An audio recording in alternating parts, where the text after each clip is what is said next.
The Orokin Empire, like any other large controlling body, required an expansive armed force to enact its will, to protect against would-be usurpers from within, and to enforce the desires of the lords onto the populace.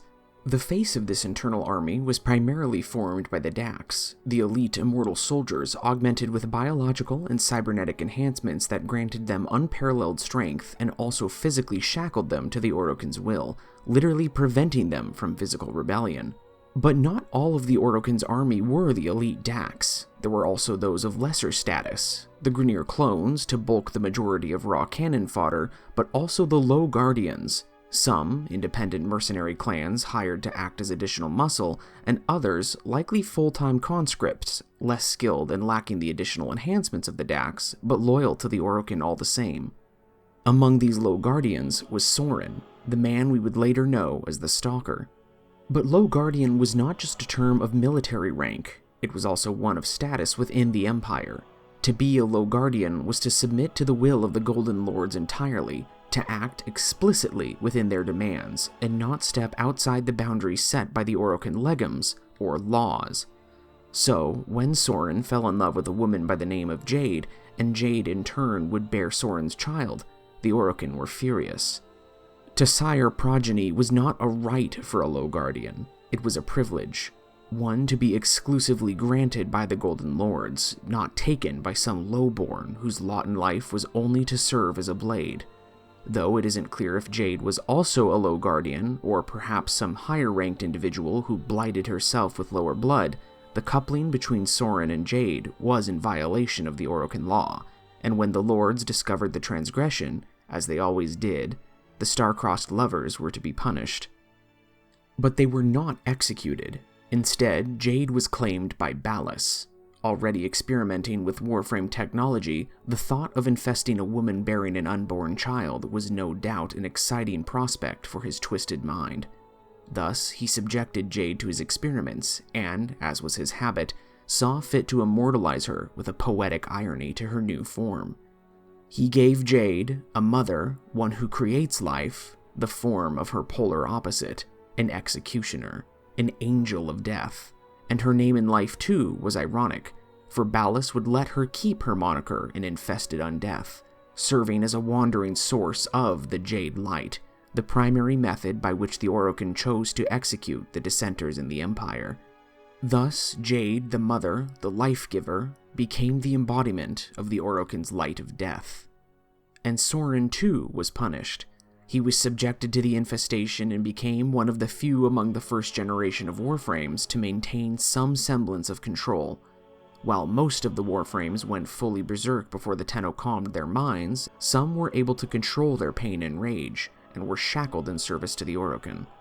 Thus, Soren was brutalized, broken into submission, forced to have his loyalty to the Orokin regrown within him, and then returned to the rank and file of the Low Guardians.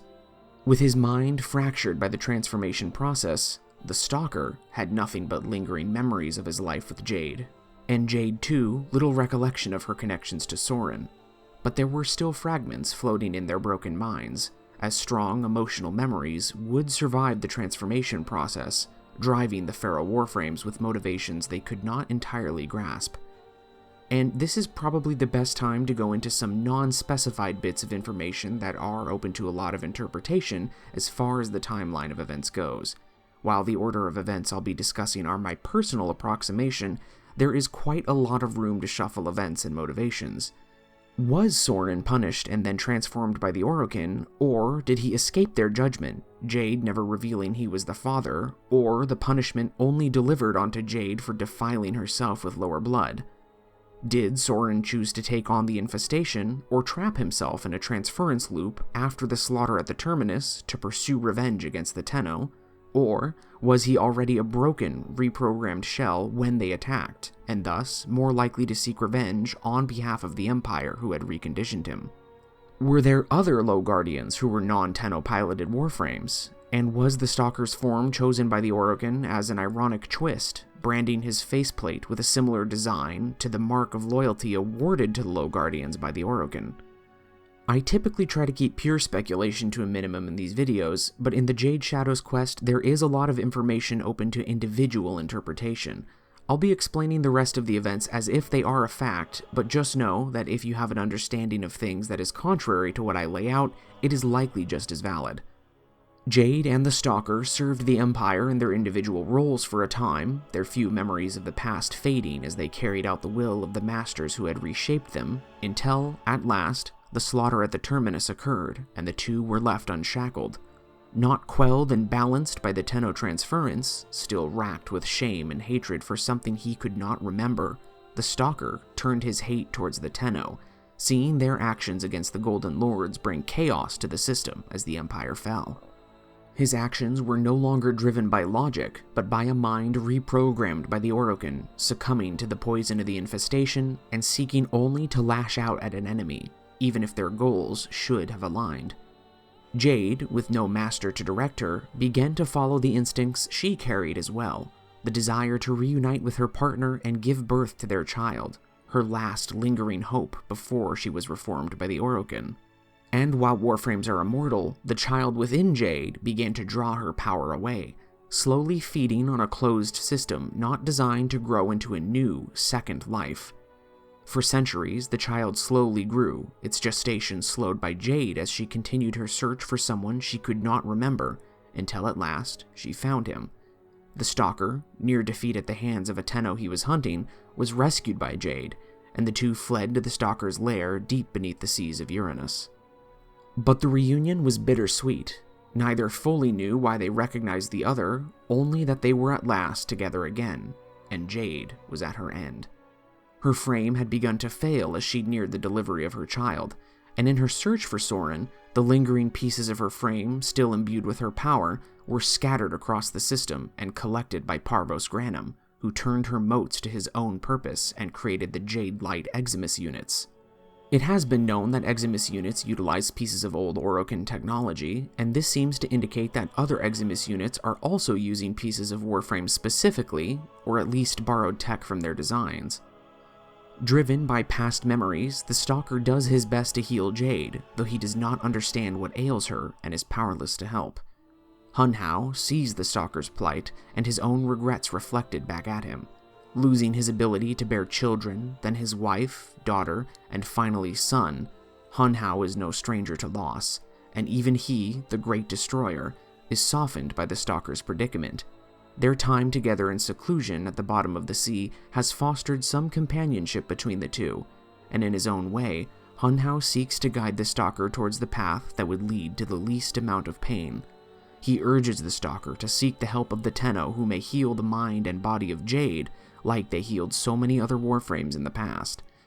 But the Stalker, still hating the Tenno, refuses and opts instead to steal medical bioplasma from the Corpus reserves, likely the same substance that Warframes use when reviving each other in missions. This alerts Zito, a prospective sister of Parvos who, eager to prove herself and finally acquire full sisterhood, hunts the Stalker to discover what is driving him to be so uncharacteristically bold in his movements. With the bioplasma failing to save Jade, the Stalker relents and seeks our Tenno directly, apparently still possessing the method to access the Tenno's cradle at will. Here he enlists the help of the Tenno, and the Tenno makes an interesting distinction. The Tenno specifies that the Stalker has a strong hatred for Warframes, not Tenno. This may mean that the Stalker, resenting what he and his lover were subjected to, seeks to destroy Warframes in some misguided retribution against their fate, and does not bear ill will to the Tenno and their hand in the fall of the Empire, reconciling with the reveal during the second dream and rationalizing in his poisoned mind that his battle is against the Warframes and the pain they represent, and not the Tenno who possess them. Though ultimately, most of the Stalker's confusing or contradictory actions can be easily dismissed as the result of an infestation-maddened mind that has long since lived past any other unpartnered frame's sanity, as evidenced by Ortis assuming the Stalker is fully mad and moving through pure irrational instinct. This may not be the most satisfying answer, but it is the simplest without creating a great deal of motivations within the Stalker that are not entirely explicit or even suggested. The Tenno attempts to transfer into Jade and heal her mind and in turn her body, but finds her mind is filled only with the final thoughts of her and her lover. Further attempts at healing fail, and the Tenno can only assist in easing Jade's burden. sharing her pain as she finishes the final lingering task that drove her during the long centuries after the collapse. With her lover at her side, she gives birth to their child, changed just as she was by the infestation, the first impossible instance of a newborn Warframe. Her power of death spent to create one final life, Jade collapses and becomes dissolute. Her motes scatter and her physical form dissolves. Yet her child carries the same power as she did, and simply through contact imbues the stalker with the same fire that Jade wielded, perhaps knowing instinctually, as Jade did in her Warframe form, that the stalker is family. Zito at last follows the stalker's desperate trail to its end and comes to collect whatever it was that he had been hoarding. But even though she is a corpus, with the prospect of becoming a sister of Parvos should she deliver reliquary into Granum's hands, she cannot bring herself to condemn a child, even an inhuman one, and allows the stalker to leave. Drawn by the echoes of memory stirred from Jade's reunion in passing, the stalker ventures to Lua with his child and gives them a name. Either Sirius, the bright guiding star named after Jade's influence, or Orion, the constellation in the shape of the hunter, after the stalker's legacy. From there, the stalker and his child flee into parts unknown, though they will most certainly return in the future. It is even possible that such a rare child, one born of a love that endured death and long millennia, may be the key in defeating the indifference, a true embodiment of undying devotion that lingered deeper than even the infestation could reach. And given how even a simple act of kindness was instrumental in halting the indifference, the child could be a source of unimaginable ruin to the cold and uncaring void, a lens for void energy that, like the Tenno, can filter it into a purifying light. Though Jade died and her child was saved, Parvos Granum still seeks to pilfer her remains. The last of her vestiges, her volatile motes, are more than enough to finalize the Jade Eximus program and create technology that could utilize the Jade Light on the same scale as Jade herself. Thus, Ortis assists with the operation to gather the remaining fragments of Jade's dissolute frame and commit them to the sun, offering her a final, dignified rest and preventing them from ever falling into Parvos Granum's hands. The Stalker returns as well and fights alongside the Tenno to assist in giving Jade peace at last. Granum takes notice of Ortis's efforts and realizes he is the Cephalon reflection of the Beast of Bones, Orden Karis, the legendary warrior from the Orokin era.